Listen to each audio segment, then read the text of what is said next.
Luego de la victoria en Maipú, ya consolidada la independencia chilena, San Martín intenta obtener recursos para la campaña a Perú. Sin embargo, el conflicto desatado en las Provincias Unidas amenaza sus planes. Se le pidió al ejército de San Martín, a San Martín, que viniera. Pero San Martín no estaba de acuerdo. Con el cambio de gobierno en el Río de la Plata, el general pierde no solo el apoyo económico prometido, sino que ve su propia autoridad cuestionada. Los oficiales firman un documento en que dicen que el proyecto original de San Martín era la independencia de Argentina, de Chile y del Perú. San Martín entonces, dice llanamente, desobedece al directorio, no baja a Buenos Aires. Esto es lo que Mitre llama la desobediencia genial. La oficialidad del Ejército de los Andes decide acompañarlo en su campaña libertadora. Había que llevar la revolución al centro del poder realista en la América del Sur, que era el virreinato del Perú.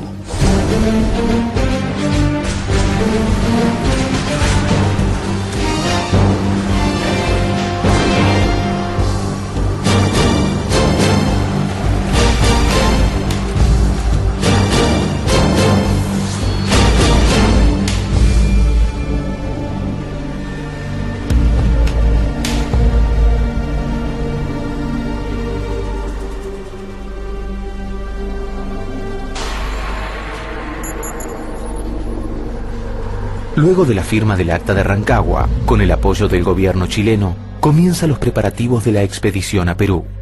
Esta fuerza chileno-argentina, más o menos 4.500 hombres, es la fuerza que se va a desplazar a esta expedición libertadora del Perú. Lo que dicen los documentos y lo que dijo el propio San Martín cuando le preguntaron poco antes de embarcarse hacia el Perú, ¿bajo qué bandera, señor, va a ir esta expedición al Perú? Y él dijo, pero naturalmente que bajo la bandera chilena. No hay ejército de los Andes, pero hay ejército libertador. Y el ejército libertador va a tener una bandera propia. Y la bandera propia del ejército libertador es la bandera chilena, que en el campo azul no lleva una sola estrella, sino que lleva 3. Una por Argentina, otra por Chile y otra por Perú, a quien ellos van a libertar. Mientras organiza la Fuerza de Acción Terrestre, San Martín es consciente de que la batalla principal consiste en el dominio del mar. En la primera fase de los acontecimientos, la Revolución Argentina había tratado de llegar al Perú, de derrotar al virrey de Lima, de derrotar el poder realista a través del Alto Perú, a través de lo que hoy en día es Bolivia. Varias expediciones habían fracasado, de tal modo que esa ruta había mostrado para la Revolución Argentina su poca viabilidad.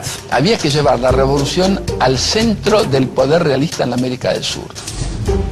El objetivo tenía que ser Lima. Y la forma era desde Chile en una operación anfibia. Durante su encuentro con Manuel Belgrano en el Alto Perú, previamente a la elaboración del Plan Continental, San Martín pudo comprobar que el ataque terrestre resultaría imposible. Una vez conquistado el territorio chileno, la fase final implicaría la acción de una fuerza marítima. Había que pensar que era la culminación del esfuerzo de San Martín. San Martín ya lo decía desde Chile: una vez que el Perú esté liberado, mi carrera ha terminado. El esfuerzo del gobierno chileno, además de brindar todo lo necesario para proveer al ejército libertador, se focalizó en hallar los medios adecuados para iniciar la creación de una pequeña flota. San Martín y O'Higgins llegan a la decisión de empezar a trabajar sobre la formación de una escuadra de guerra efectiva a fin de poner en marcha el Plan Continental trazado desde 1814. De allí que la expedición libertadora al Perú sea la tercera fase del Plan Continental y la parte donde entra lo marítimo en la concepción de San Martín. La formación de la escuadra en Chile es algo muy particular. No contaban con absolutamente ningún buque. En 1818, el gobierno de O'Higgins logra una serie de préstamos en Londres que le permitieron iniciar el armado de la escuadra, con la adquisición del navío San Martín, la corbeta Chacabuco, la fragata Lautaro y el bergantín Araucano. Las Provincias Unidas, mientras tanto, habían retirado todo su apoyo al plan. Cuando se hizo el estudio original del proyecto, se iba a financiar a medias. La crisis argentina impide que Argentina pueda apoyar económicamente. Todos están con muchos problemas. Entonces Chile se encuentra que tiene que financiar solo la expedición. Resulta tan imposible plantear al esfuerzo de la Escuadra Libertadora del Perú, como chileno, ¿cómo sería tan igualmente injusto plantear que fue un ejército argentino el que llegó a Chile? Fueron todos los mismos hermanos de visión, hermanos en la visión de una independencia de América, que lucharon y sangraron en pos de conseguir esta victoria y esta visión final. 1818. San Martín destaca tropas para combatir el pillaje que asola el sur de Chile, iniciando una campaña que se conocerá como la Guerra a Muerte, pues en los combates no se tomaban prisioneros. En mayo, las tropas del Ejército Libertador se dirigen a Quillota para empezar su adiestramiento. En octubre, se inician las acciones de la Escuadra Naval al mando de Manuel Blanco Encalada. La primera Escuadra Nacional chilena, que es enviada al sur bajo el mando de Blanco Encalada, para impedir una expedición que provenía desde España con transportes cargados de tropas. Es plenamente exitosa. Con 29 años, Blanco Encalada logra capturar a la María Isabel en la bahía de Concepción y capturar al resto de los transportes que vienen desde la península ibérica. A pesar de estos logros, los altos mandos consideraban que Blanco Encalada no contaba con la experiencia necesaria para dirigir la expedición marítima al Perú. Blanco Encalada no tiene la experiencia que pretende el gobierno chileno para una operación de tanta magnitud. Y se piensa en la figura de un oficial inglés con mucho prestigio y con experiencia de guerra. Me refiero a Lord Thomas Cochrane.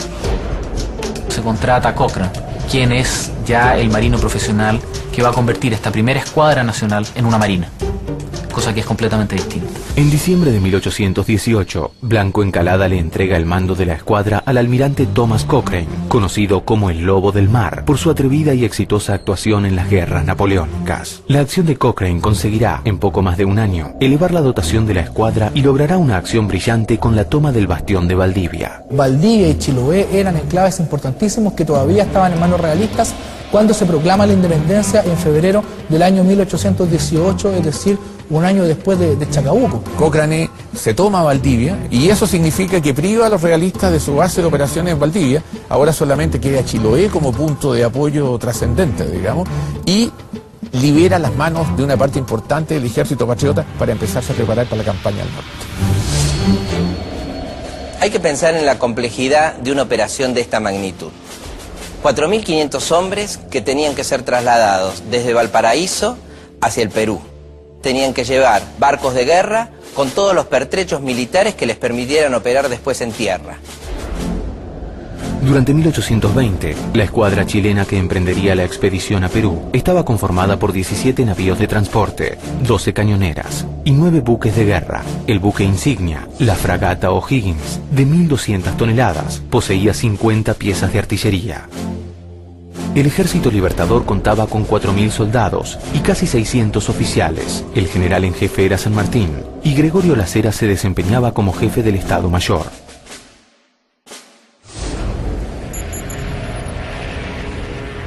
San Martín, con toda esa organización, va a Valparaíso, dispuesto ya a zarpar el 20 de agosto de 1820 rumbo a Perú. El espectáculo de haber visto zarpar esta escuadra libertadora desde Valparaíso debe haber sido tremendo.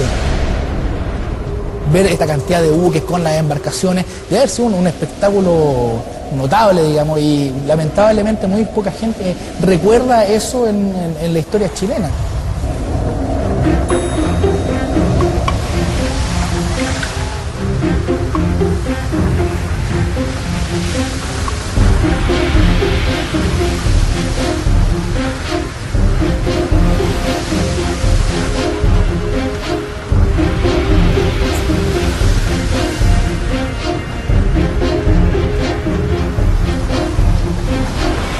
Estos ejércitos embarcados en los transportes no eran hombres de mar y sufrieron todas las consecuencias de lo que hace la vida del mar para el que no está acostumbrado a ella.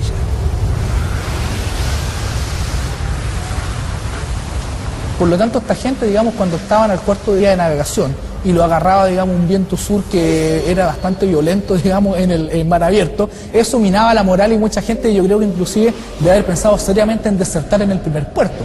Por lo tanto, Cochrane aplica lo que se aplicaba en la Marina Británica, que era que cuando la escuadra navegaba no tocaba puerto. Los hombres en general en buques de guerra y de esta naturaleza van hacinados, tienen muy poco espacio para moverse. Los olores son realmente insoportables. Por un lado, por los caballos, más de 800 caballos iban embarcados en estos barcos. Por el otro lado, el ganado vivo, que va a ser carneado en función de las necesidades. A las condiciones de mar sumémosle las enfermedades, los parásitos, chinches, piojos que existían a bordo, buques que medían cerca de 80 metros y llevaban cerca de 300, 400 personas. Las despensas llenas de comida de todo tipo para poder soportar una navegación que en el fondo no se sabe cuánto va a durar.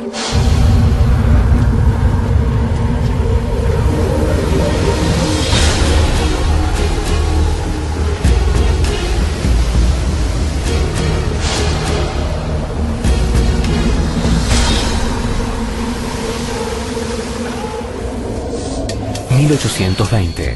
El 1 de enero en Cádiz, Rafael de Riego se subleva para proclamar la Constitución de 1812, extendiendo la lucha entre absolutistas y liberales a lo largo de España. El 10 de marzo, Fernando VII publica el famoso Manifiesto del Rey a la Nación Española, en donde afirma textualmente: «Marchemos francamente, y yo el primero, por la senda constitucional». El 25 de noviembre, en América, Simón Bolívar ha proclamado el nacimiento de la Gran Colombia, una nación que incluye a Nueva Granada, Venezuela y Quito. Aunque todavía no controla el territorio por completo, su determinación obliga a los realistas a proponer un armisticio que consolida su posición. San Martín tenía alrededor de 4.600 hombres. El virrey del Perú tenía 23.000 hombres. Es decir, tenía un ejército muy superior. Pero San Martín tiene una ventaja. La escuadra patriota dominaba el mar. El plan ideado por San Martín contemplaba diversas etapas. El desembarco inicial en la bahía de Paracas, al sur de Lima, permitiría el envío de una expedición al mando de Juan Antonio Álvarez de Arenales a la región de la Sierra. Una vez trasladado el resto del ejército al norte de Lima, seguirían por tierra para reunirse con él. San Martín había previsto desembarcos en distintos lugares de la costa peruana para desorientar a los realistas y obligarlos a dispersar sus fuerzas. Fingir desembarcos en distintos lugares, como la guerra de Zapa en la cordillera. En esa forma, desviar la atención, indudablemente, de las fuerzas poderosas de Pezuela. El virrey Joaquín de la Pezuela contaba con una fuerza de 6.500 hombres en Lima, a sus órdenes directas, y 4.000 soldados más distribuidos a lo largo de toda la costa y en las provincias del norte.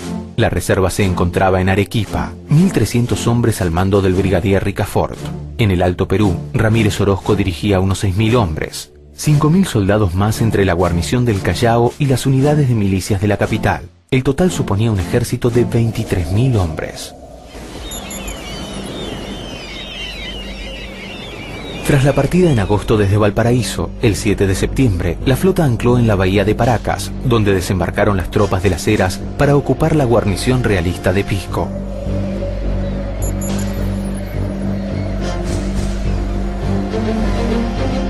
Paracas había resultado el lugar más apropiado para que las fuerzas desembarcaran con la menor resistencia de tierra. Él desembarca al sur de Lima, en Paracas, y desde ahí promueve, en principio, mantener el bloqueo marítimo y, por el otro lado, que Álvarez de Arenales tenga una presencia militar más efectiva en las serranías de Lima. Al día siguiente, San Martín estableció allí su cuartel general y emitió su primera proclama. San Martín lanza una proclama a los peruanos explicando cuáles son las causas de la expedición libertadora y pocos días después reembarca para producir otro desembarco de mayor magnitud, mucho más grande, en Pisco, en las cercanías de Paracas, varios días después. Allí dejará el grueso del ejército al mando de Álvarez de Arenales, quien luego recibirá la orden de iniciar la primera campaña de la Sierra. Poco tiempo después, la escuadra sale de Pisco en dirección hacia el norte, es decir, pasa a lo largo de la capital del virreinato, es decir, a las alturas de Lima, en el Callao, donde es atacado el convoy por algunos buques españoles, sigue de largo hacia el norte y desembarcan finalmente en el puerto de Ancón, donde ahí sí, todo el grueso del ejército patriota que quedaba, el Estado Mayor de San Martín y San Martín, abandonan los barcos y se instalan en tierra en el territorio peruano. mientras ordena a Álvarez de Arenales que inicie un movimiento hacia el Valle de Chincha, en la región de Cañete. San Martín recibe una propuesta de iniciar negociaciones de parte del virrey Joaquín de la Pezuela. Los emisarios se reúnen a fines de septiembre en Miraflores, cerca de Lima. No es un encuentro personal cara a cara, sino es a través de intermediarios. La idea de San Martín es que el virrey acepte, ¿no?, una transformación más radical, ¿no?, que los peruanos busquen otra solución, otra vía, una alternativa en el modelo político.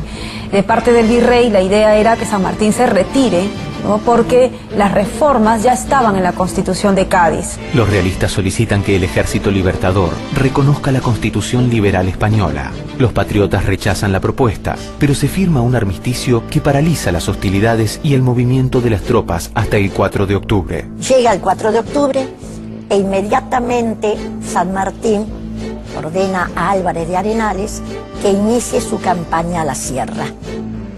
Una de las principales acciones militares de esta campaña fue el combate de Palpa en octubre, en el que 2 compañías españolas se pasan al bando patriota. Tras obtener victorias en Nazca, Mayoc y Tarma, Álvarez de Arenales ocupó las alturas del Cerro de Pasco, donde libró una batalla memorable.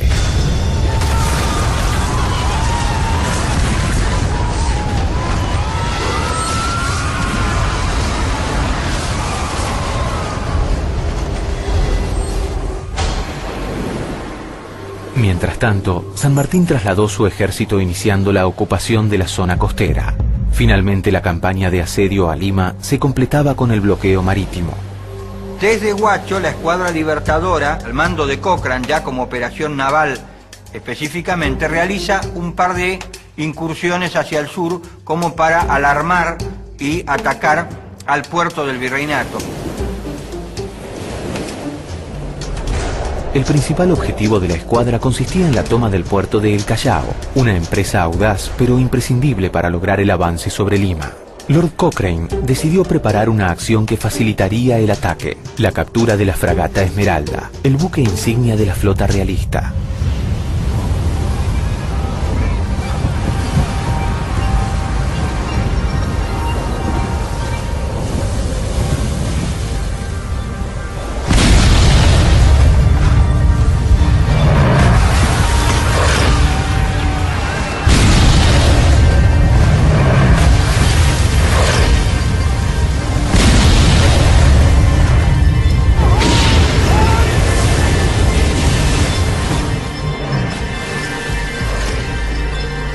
Tras conocer la noticia de la acción de Cochrane, San Martín comprende que el bloqueo a El Callao es un hecho e inicia la tarea de establecer un cerco sobre Lima. Hay una serie de eventos interesantes que suceden en ese interregno, ¿no?, entre San Martín en Huaura y la proclamación de la independencia, ¿no?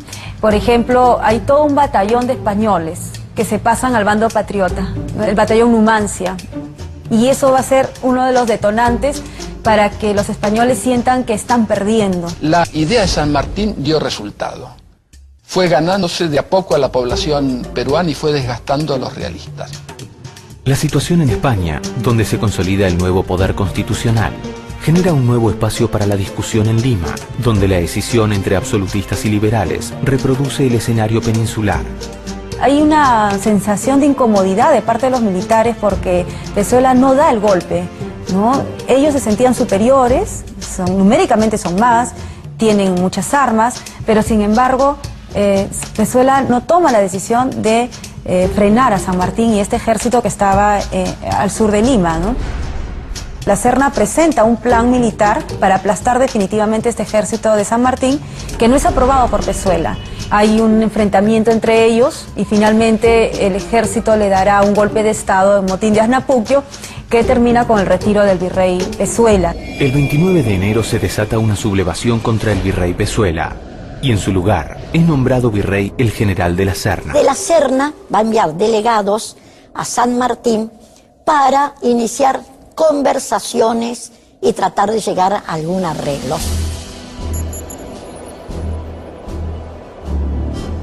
El 2 de junio, San Martín y de la Serna se reunieron en la hacienda Punchauca. Esta vez sí es cara a cara, pero los dos entran a una sala sin testigos, entonces tampoco hay documentos, no se llega a un acuerdo por escrito, pero sin embargo la tradición popular habla que San Martín propone ahí que el virrey La Serna se convierta en una especie de regente mientras se busca un gobernante para el Perú. De la Serna invita a San Martín a celebrar negociaciones, en las que el jefe de los patriotas ofrece la posibilidad de establecer una monarquía constitucional, pero sosteniendo como base del acuerdo la independencia del Perú. Los realistas no pueden acceder al pedido y la negociación se frustra. Las conversaciones de Punchauca fracasan. El virrey no está para nada dispuesto a jurar la independencia del Perú, no tiene instrucciones para ello, no está en su voluntad. De la Serna propone también respeto al rey, Constitución de 1812, pero San Martín dice que nada de ello, que lo que pueden hacer es firmar un armisticio. Convencido de que las negociaciones no ofrecerán resultado, mientras espera el fin del armisticio de Punchauca, San Martín organiza dos nuevas campañas. La primera, a cargo de Miller, con sus tropas de desembarco sobre las costas del sur, y otra nueva campaña de Álvarez de Arenales a la sierra. Al mismo tiempo, moviliza el grueso de la tropa a Ancón, estrechando el cerco alrededor de Lima. El virrey considera que defender la plaza de Lima es muy complicado, porque San Martín lo ha cercado, primero estaba por el sur, después San Martín ha movido sus tropas hacia el norte, desde el norte proclama ya la independencia. San Martín, desde el balcón de Huaura, incita a la independencia y todo el noroeste peruano lo sigue. El virrey de la Serna siente que la derrota se acerca. De la Serna, el 6 de julio de 1821, abandona Lima. Deja allí, con palabra de honor de San Martín de cuidarlos, los heridos, los enfermos, y se retira dejando libre el camino para entrar a Lima.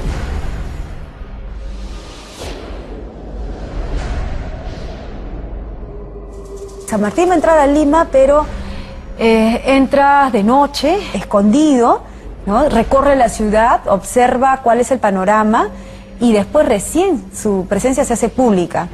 Entonces hay una necesidad muy fuerte que esta proclamación de la independencia sea pública, como un espectáculo. San Martín entra, es aplaudido por la población cuando lo ve entrar, y el 28 de julio de 1821 proclama la independencia del Perú.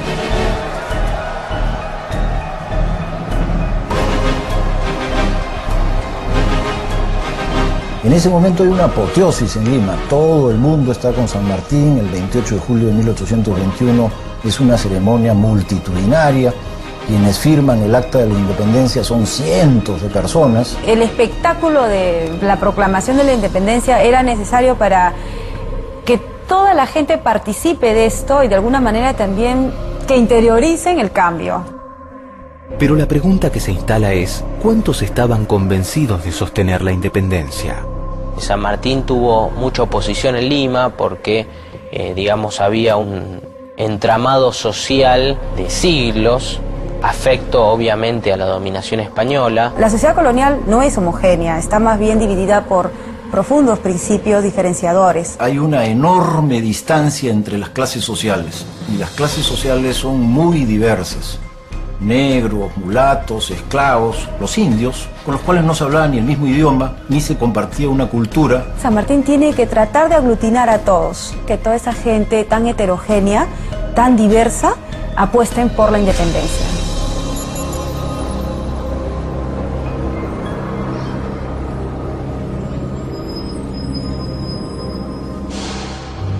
Mientras en Lima se organiza el nuevo gobierno, un ejército de 3.500 hombres al mando del general Canterac avanza hacia la ciudad.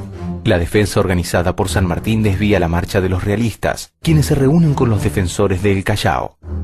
A comienzos de septiembre de 1821, el virrey envía a uno de sus más destacados generales, Canterac, con un ejército muy fuerte, a atacar Lima. Lima tenía una vulnerabilidad muy grande, y era que a pocos kilómetros se encontraba la fortaleza del Real Felipe del Callao. Los realistas estaban encerrados en la fortaleza porque no tenían fuerza para oponerse a San Martín, pero podían servir de apoyo a cualquier ejército que se acercara. San Martín despliega su ejército alrededor de Lima en posiciones en las que era muy difícil que lo atacaran y lo obliga a Canterac, después de varios días de movimientos, a desistir de atacar Lima y a encerrarse en el Callao. La idea de San Martín era utilizar la guerra como último recurso. Tenía una gran valoración por la vida humana. San Martín decía que solo en el campo de batalla los hombres eran sus enemigos. En la toma del Callao, en Lima, ante la presión de sus oficiales de entrar finalmente a sangre y fuego, San Martín rinde el Callao sin disparar un solo tiro. El intento de resistencia de los realistas resulta inútil, pues no disponen de víveres y municiones para soportar el asedio. El 16 de septiembre se retiran, perseguidos por las Heras, y la fortaleza cae en manos de los patriotas. Esa es una campaña ejemplar, en la que sin disparar un tiro derrotó a un ejército más importante que el de él y se tomó esta fortaleza donde había centenares de cañones y grandes depósitos de armas. Eso le da apoyo por parte de tropas que estaban allí en el Callao y también armas. Está un poquito más tranquilo San Martín, se dedica a gobernar. Una vez declarada la independencia, San Martín recibe el título de protector del Perú. San Martín no quiere ser un dictador y entonces se escoge esta fórmula intermedia, protector. El protectorado significaba que asumía pues San Martín el poder ejecutivo y el poder militar, pero que no lo hacía como dictador, sino lo hacía mientras tanto no se instale un Congreso Constituyente. La reforma política llevada a cabo por San Martín durante su gestión se tradujo en una serie de medidas sociales que apuntaban a crear una nueva identidad. Otorga la ciudadanía peruana a los indígenas. Tal decreto diciendo que a partir de ese momento no eran indios, indígenas ni naturales, eran ciudadanos peruanos. Por el otro lado tiene otra medida hacia el sector de los esclavos. Se dice que a partir del 28 de julio nadie nace esclavo en el Perú. Él convoca el concurso del cual sale el himno nacional, que es el himno nacional que cantamos hasta el día de hoy. Él es el creador de la bandera, crea una nueva bandera para el Perú. La obligatoriedad del colegio secundario, una cosa completamente novedosa. Forma la primera escuela normal, organiza la Biblioteca Nacional, un conjunto de disposiciones que a lo que van es a tejer la estructura básica del Estado peruano. Sin educación, afirmaba San Martín como Bolívar, no hay libertad en los pueblos.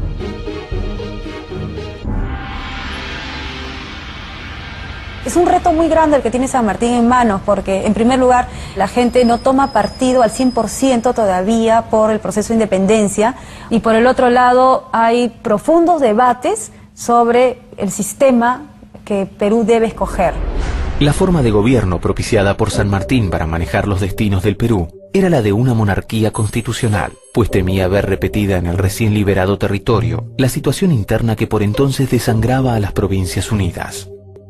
En Miraflores primero y después en las conversaciones de Punchauca, San Martín va a plantear el tema de la monarquía. San Martín había propiciado, lo mismo que Belgrano, Pueyrredón, Güemes y muchos próceres, un régimen monárquico para las Provincias Unidas.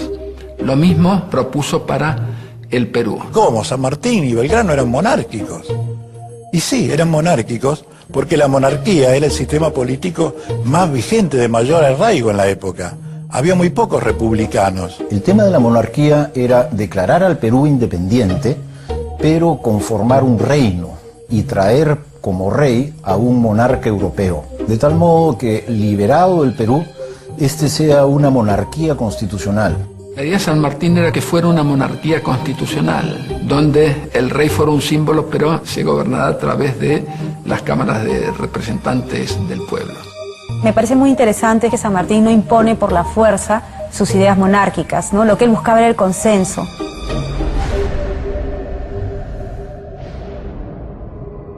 Al iniciarse 1822, las fuerzas realistas que ofrecían resistencia en América se encontraban asentadas en el Alto Perú, al mando del general Canterac, y en la presidencia de Quito, comandadas por el general Aymerich. Bolívar, que domina Colombia y Venezuela ya por completo, inicia su ataque marchando hacia el sur, donde Sucre ha desalojado a los realistas de Guayaquil y se apresta a poner sitio a Quito. Bolívar tenía dos ejércitos, la Guardia Colombiana, que estaba a sus órdenes inmediatas, y el Ejército del Sur, que estaba a órdenes de Sucre en Guayaquil. En el norte, las tropas de Bolívar se encontraban detenidas en Bomboná ante la fuerte resistencia de los habitantes de Pasto. Sucre solicita a San Martín el envío de una fuerza auxiliadora. Sucre, para poder luchar y derrotar a Aymerich, pide ayuda a San Martín. San Martín, ante ese pedido, le envía unos 1.400 soldados y con ellos un regimiento de granaderos a caballo al mando de Juan Galo de Lavalle. Llegan estas tropas a Guayaquil, se unen a los efectivos de Sucre y obtienen el gran triunfo de Riobamba. Se triunfa en Riobamba, se triunfa en Pichincha y esto hace que cese la resistencia realista en el territorio de Quito, es decir, la actual República del Ecuador. Vencidas las fuerzas realistas, Quito pasó a integrarse a territorio colombiano, pero Guayaquil se encontraba inmersa en una lucha de facciones que exigieron la intervención directa de Bolívar. El 16 de junio de 1822, el general ingresó en la capital y estableció a Sucre como gobernador. Mientras tanto, en Lima, San Martín enfrenta una crisis política. En paralelo, la guerra se empantana.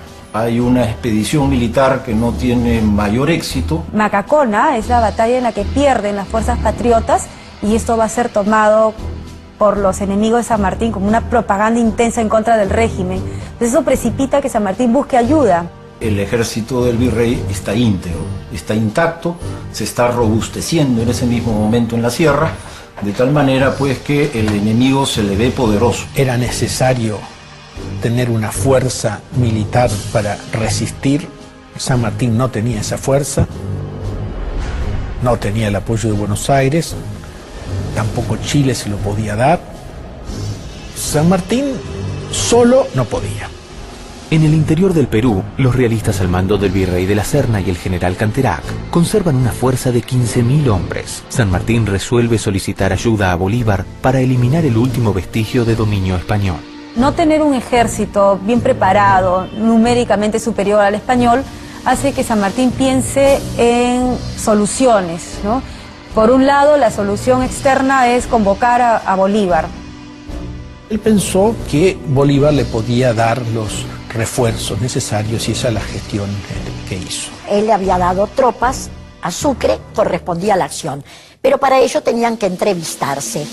En julio, San Martín se embarca en el Callao hacia Guayaquil, donde arriba el día 25. Al día siguiente, luego de un cálido recibimiento, se produce una entrevista entre los libertadores del norte y del sur.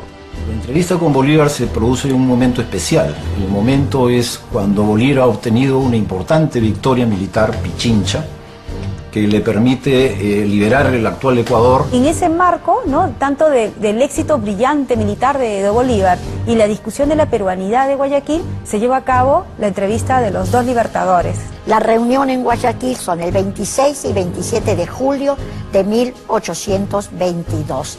Gran recibimiento, Bolívar dice, tengo el gusto de estrechar la mano a mi amigo, permítame usted que lo llame así, que es el título mayor que puedo darle. San Martín lo mismo, que se encuentra con el héroe del norte, para él es la satisfacción mayor. Es decir, elogiosos los términos que se dedican. San Martín le ofrece a Bolívar ser su segundo, en un reconocimiento de que quien tenía la posición fuerte en ese momento era Bolívar. San Martín se da cuenta que las circunstancias, que la coyuntura política demandaba a Bolívar. San Martín le ofrece servir él como segundo a sus órdenes, pero Bolívar no acepta. Para Tomás Guido esto es un golpe muy fuerte y él le explica a Guido que no hay lugar para los dos en América. Bolívar y San Martín eran dos personajes geniales. Tenían la misma pasión por la independencia y los mismos objetivos, pero eran dos personalidades totalmente opuestas. Así que es muy posible que no se hubieran entendido si hubieran tenido que actuar juntos. La visión tradicional dice que San Martín es un tipo modesto y más bien la idea es que San Martín cede su protagonismo ante Bolívar. San Martín era un hombre consagrado al tema de la independencia. A eso sacrificó honores, fortuna, familia, salud. Él era un hombre destino, un hombre misión. Él interesaba la independencia, no los honores. Sí, Bolívar era más ambicioso, más soberbio que San Martín, sí, bueno, pero estas son características psicológicas los personajes. Yo creo que ahí había una relación de fuerzas y San Martín lo reconoció y nunca le guardó rencor a Bolívar, tanto que cuando murió en Boulogne-sur-Mer, en su cuarto, están las imágenes de Bolívar y de Napoleón. San Martín nunca dijo nada que pudiera expresar un pensamiento condenatorio con respecto a Bolívar. De modo que la gran unidad la tenemos que ver en ese sentido. Unidos estamos en América, los pueblos que representó Bolívar y los pueblos que representó San Martín.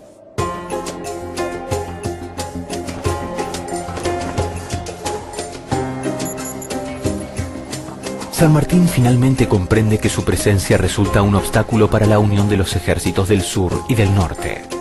Una de sus últimas acciones de gobierno es convocar el primer Congreso Constituyente del Perú, que se inaugura el 20 de septiembre de 1822. Allí, San Martín entrega su título de protector y pronuncia un discurso de despedida. El Congreso le otorga el título de fundador de la libertad del Perú. Esa misma noche, se embarcó en el bergantín Belgrano, rumbo a Valparaíso. De este modo, finalizaría la vida pública del Libertador. La conclusión absoluta del dominio español sobre América tendría lugar 3 años más tarde. En diciembre de 1824, en la batalla de Ayacucho, en la que combaten todas las nacionalidades de Sudamérica en el ejército a órdenes de Sucre, termina la resistencia realista en el Perú y termina la guerra de independencia.